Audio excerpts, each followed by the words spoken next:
Salut à tous, c'est Louis, j'espère que vous allez bien. Aujourd'hui dans cette vidéo, je vais vous partager la seconde partie de mon portefeuille de crypto-monnaies. Vous avez été quelques-uns à me demander de présenter le reste de mon portefeuille de crypto, donc c'est ce que nous allons voir aujourd'hui. Comme pour le premier épisode, les différentes cryptos que je vais vous présenter sont des cryptos dans lesquelles j'ai personnellement investi au cours de ces 2 dernières années. J'ai tout de même dû encore faire un petit peu de tri car sur une cinquantaine de cryptos sur lesquelles je travaille en ce moment, je ne pouvais pas toutes vous les présenter. Au passage, si ce type de vidéo vous plaît, je ferai sûrement un 3e et 4e épisode avec le reste de mon portefeuille. Donc si cette vidéo vous plaît, n'hésitez pas à me le faire savoir en likant la vidéo, en mettant un commentaire ou tout simplement en partageant la vidéo. Ça m'aidera à savoir si je continue cette série ou non.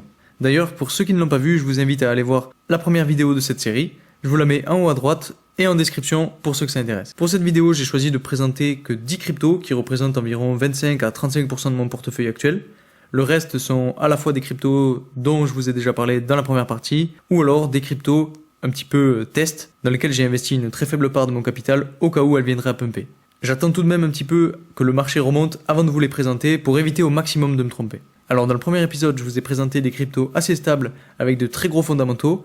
Dans cette vidéo, on va aller s'intéresser à des cryptos qui sont déjà un petit peu moins connus, mais qui ont tout de même des fondamentaux assez forts.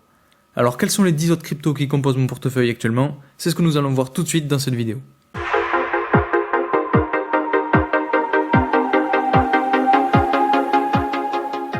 Avant de commencer, pour ceux qui ne me connaissent pas, je m'appelle Louis, je fais des vidéos sur toutes les thématiques qui tournent autour des crypto-monnaies. Donc si cette thématique vous plaît, n'hésitez pas à vous abonner et surtout à activer la petite cloche des notifications pour ne rater aucune de mes vidéos. Au passage, je sais que je vous le répète, mais les différentes cryptos que je vais vous présenter sont des cryptos dans lesquelles je crois, mais qui ne peuvent pas donner les rendements attendus. C'est pourquoi je vous conseille vivement de faire vos propres recherches sur chacune des cryptos dans lesquelles vous voulez investir. C'est vraiment extrêmement important car je n'ai pas de boule de cristal et je ne peux pas prédire l'avenir. Pour continuer la présentation de mon portefeuille, on va retourner sur CoinMarketCap. Ce site, que vous connaissez sûrement déjà plus ou moins tous, vous permet d'avoir accès à une multitude d'informations concernant la grande majorité des crypto-monnaies en circulation actuellement sur le marché. Je vais donc utiliser ce site pour vous présenter 10 autres cryptos qui font partie de mon portefeuille. La première crypto de ce top 10 est une crypto-monnaie assez connue puisqu'elle est issue de la plateforme crypto.com. Cette crypto-monnaie est classée 26e sur CoinMarketCap avec un prix d'environ 0,11 $ et une capitalisation boursière d'environ 2,7 milliards de dollars. Cette crypto-monnaie a connu énormément d'engouement l'année dernière lors du bull run et suite aux différents partenariats faits par crypto.com avec différents sportifs de haut niveau ou clubs de sport directement. Finalement, cette crypto est selon moi assez solide de par la notoriété de la plateforme qui la supporte. Crypto.com est connue dans le monde entier et même si ce n'est pas la plus grosse plateforme d'échange, elle reste tout de même une énorme concurrente. La deuxième crypto dont je voulais vous parler est elle aussi assez connue puisqu'elle a énormément fait parler d'elle et c'est tout simplement la crypto-monnaie Avalanche et son jeton AVAX. Aujourd'hui, cette crypto est classée en 16e position sur CoinMarketCap avec un prix d'environ 17,35 $ et un market cap d'environ 5,1 milliards de dollars. Si on s'intéresse maintenant à sa courbe d'évolution, on remarque qu'elle a un peu suivi le même mouvement que toutes les autres, c'est-à-dire qu'elle a subi elle aussi la grosse chute, mais comme je le dis souvent, ce sont les grosses chutes qui créent les meilleures opportunités pour entrer dans le marché. Et je ne doute pas que cette crypto-monnaie soit simplement en train de se consolider pour aller rejoindre le haut du panier lors du prochain bull run. La troisième crypto que je voulais vous présenter est assez récente, c'est une crypto-monnaie dans laquelle j'ai investi il y a quelques mois et qui connaît en ce moment un gain de popularité, ce qui a tendance à faire monter son prix. Alors attention, avec ce type de crypto, il est très important de se renseigner longuement sur le projet avant d'investir car elle n'est pas très vieille et on peut avoir des surprises. Quoi qu'il en soit, cette crypto-monnaie est positionnée en 81e position sur CoinMarketCap, elle possède un prix de 0,04 $ et un market cap d'environ 456 millions de dollars. Si on regarde rapidement sa courbe d'évolution, on voit qu'elle n'est pas très représentative comme c'est une crypto qui est assez récente et qui a connu la chute générale des crypto-monnaies. Donc on ne peut pas vraiment évaluer comment va se comporter cette crypto-monnaie, mais au vu de ses fonctionnalités, elle reste selon moi très intéressante. Le quatrième projet est représenté par la crypto-monnaie Appcoin. C'est une crypto qui est très intéressante puisqu'elle est liée au NFT Bored Ape Yacht Club. Cette collection de NFT a énormément fait parler d'elle lors de la hype des NFT l'année dernière. Ces NFT faisaient partie des plus populaires, mais aujourd'hui ils ont connu une perte d'intérêt, un peu comme toutes les collections d'NFT en général.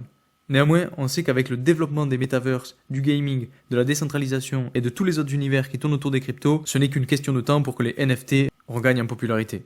Les NFT sont en train eux aussi de grandir et de prendre de l'ampleur petit à petit, et cette crypto étant liée à une collection d'NFT très puissante, pourra évidemment surperformer le marché lorsque les NFT referont à nouveau du bruit.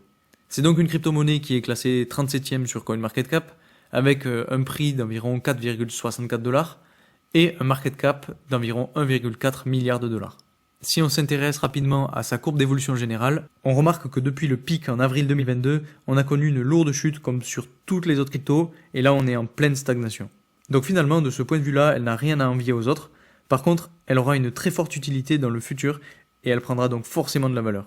Alors pourquoi je dis qu'elle aura une utilité ? Eh bien tout simplement parce que, comme je le disais, elle est liée aux NFT. Et ces NFT seront utilisés dans les metaverses, qui sont, pour ceux qui ne le savent pas, des mondes virtuels et qui sont eux aussi en train d'exploser. Au passage, je parle de 2 cryptos liés au metaverse dans le premier épisode, donc je vous invite à aller voir la vidéo si ce n'est pas déjà fait. La 5e crypto-monnaie, c'est la crypto-monnaie Stellar. Elle est classée en 25e position sur CoinMarketCap, avec un prix d'environ 0,11$ et une capitalisation boursière d'environ 2,8 milliards de dollars. C'est une crypto dont je n'ai pas encore parlé sur cette chaîne et dans laquelle j'ai investi il y a déjà plusieurs mois. Si on regarde sa courbe d'évolution générale, on remarque que c'est une crypto-monnaie qui a déjà connu 2 bull runs. Et sa courbe d'évolution reflète selon moi parfaitement ce qui arrive durant chaque cycle, c'est-à-dire qu'on a une période de stagnation, comme vous pouvez le voir ici.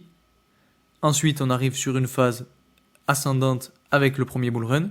Cette phase-là est suivie d'une descente jusqu'au point le plus bas, pour à nouveau avoir une phase de stagnation, et ainsi de suite. Pour cette crypto-monnaie, on n'a peut-être pas encore vu le bas sur ce bear market, mais dans tous les cas, je suis convaincu que lors du prochain bull run, cette crypto fera exactement la même chose que dans les 2 précédents, c'est-à-dire qu'elle aura un pic qui ira potentiellement aussi haut que le dernier ou l'avant-dernier, voire encore plus haut. Le 6e projet que je voulais vous présenter est lié à la crypto-monnaie Polygon. C'est une crypto qui est assez connue puisqu'elle est classée 11e sur le classement CoinMarketCap. Elle possède un prix de 0,9$ et une capitalisation boursière d'environ 8 milliards de dollars. Cette crypto est assez connue notamment car elle permet en quelque sorte de supporter des NFT. Si vous allez sur OpenSea par exemple, vous pourrez voir et créer des NFT sur ce réseau Polygon, et ce de façon totalement gratuite. C'est une alternative très bénéfique et abordable pour les nouveaux créateurs qui n'auraient pas forcément les moyens de créer des NFT directement sur la blockchain d'Ether. La 7e crypto que je voulais vous présenter est Algorand.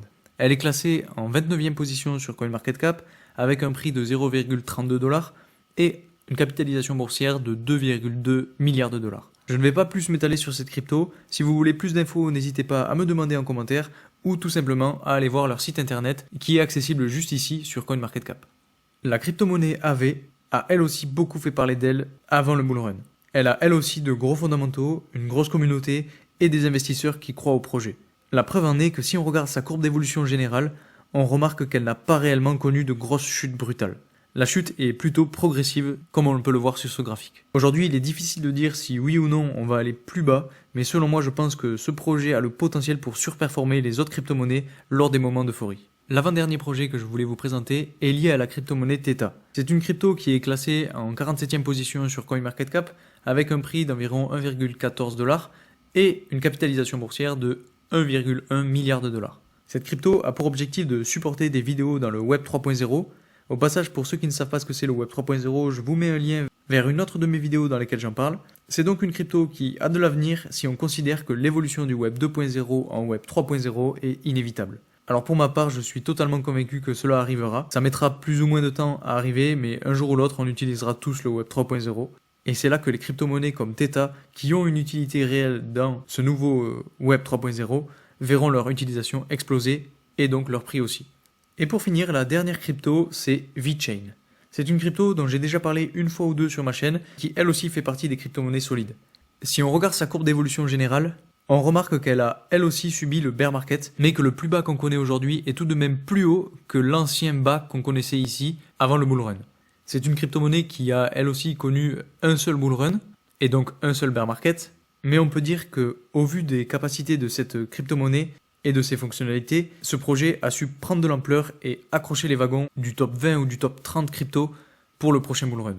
Quoi qu'il en soit, cette crypto-monnaie est classée 34e sur CoinMarketCap avec un prix de 0,02$ et une capitalisation boursière de environ 1,6 milliard de dollars. Je vous ai dit en début de vidéo que ces 10 cryptos représentaient 25 à 35% de mon portefeuille, et c'est vrai actuellement, mais d'un autre côté, je garde encore pour l'instant au chaud les autres cryptos sur lesquels je vais investir pour vous en parler en temps voulu. Ce sont des cryptos qui ont beaucoup perdu dans la chute générale, mais qui aujourd'hui ne sont pas appréciés à leur juste valeur. Il y en a encore une vingtaine, donc potentiellement encore 2 vidéos de cette série. Je travaille actuellement dessus pour réinvestir lorsque le marché nous montrera de nouveaux signes encourageants. En tout cas, je vous invite à laisser un commentaire si vous voulez que je vous dévoile ces différentes cryptos et donc que je continue cette série. J'ai quand même très envie de continuer à vous partager toutes les autres cryptos sur lesquelles je travaille en ce moment, donc je verrai en fonction du nombre de likes et de commentaires si la vidéo vous a plu et si je fais un épisode 3. Finalement, comme vous pouvez le voir, les crypto-monnaies qui composent la deuxième partie de mon portefeuille actuel sont plus ou moins connues. Aujourd'hui, j'ai mis encore volontairement de côté les crypto-monnaies pépites pour me concentrer uniquement sur les crypto-monnaies solides, car je pense qu'on est dans une période qui est assez indécise et que dans ces moments-là, il est préférable de retourner aux bases. Pour moi, les bases sont représentées par les grosses cryptos qui ont déjà fait leurs preuves, comme une partie de celles dont je viens de vous parler, ou toutes celles dont je vous ai parlé dans le premier épisode. On pourra selon moi se tourner vers les plus petites cryptos lorsqu'on aura réussi à regagner un petit peu en volume et qu'on vivra des jours meilleurs sur le marché des cryptos. Dans tous les cas, n'oubliez pas que ce n'est pas un conseil en investissement et qu'il est vraiment très important que vous puissiez faire vos propres recherches. Donc voilà, c'est tout pour aujourd'hui, j'espère que cette vidéo vous aura plu et surtout qu'elle aura pu vous aider. Si c'est le cas, n'hésitez pas à mettre un like, à vous abonner et à mettre en commentaire ce que vous avez pensé de la vidéo, ça me fera énormément plaisir d'avoir vos retours. Merci encore pour votre soutien et moi je vous dis à très vite pour une nouvelle vidéo. Salut!